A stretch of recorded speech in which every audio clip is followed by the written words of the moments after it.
Mabuhay, at welcome sa aking channel, kung saan ibinabahagi ko sa madlang people ang aking ipon at investment sa Pilipinas habang ako ay nagtatrabaho dito sa ibang bansa.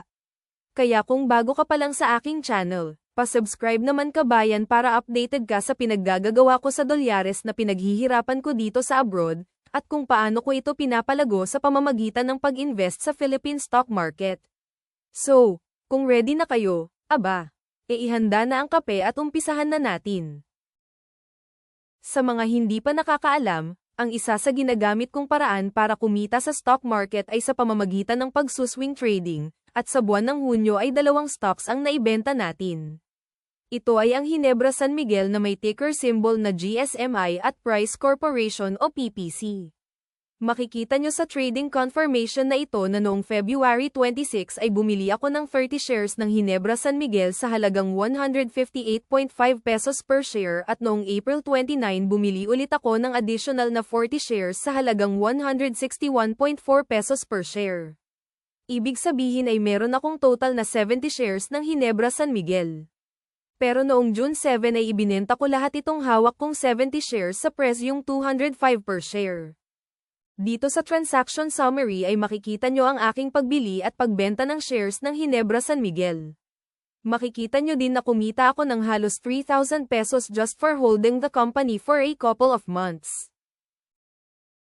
Ang pangalawang kumpanya na naibenta ko sa buwang ito ay ang Price Corporation o PPC. Noong February 1 ay bumili ako ng 1,200 shares sa halagang 5.2 pesos per share, at noong February 8 ay bumili ulit ako ng additional na 800 shares sa halagang 5.19 pesos per share. So, ibig sabihin ay meron akong hawak na 2,000 share ng Price Corporation sa halagang 10,438.36 pesos. Sa buwan ng Hunyo ay tumaas ang presyo nito ng higit 35%, kaya noong June 3 ay ibinenta ko ito sa halagang 7.02 pesos per share. Makikita nyo dito sa transaction summary na kumita ako ng halos 3,500 pesos just for holding the company for 4 months. So, sa kabuuan ay meron akong total na 6,440 pesos na capital gain sa buwan ng Hunyo. Ito na ang pinakamalaking capital gain na nakuha ko on a monthly basis, pero ini-expect ko na mag-slowdown ito sa third quarter dahil I am projecting na magkaroon ng minor correction ang market tapos gagalaw ito ng sideways at saka lang ito mag-pick up ulit towards the end of the year. Mapapansin nyo din na nasa middle of the year pa lang tayo pero nalampasan ko na ang target ko for year 2024, kaya pinag-iisipan ko pa kung mag-adjust ako ng target o hayaan ko na lang na ganyan dahil yun naman ang target ko at the beginning of the year.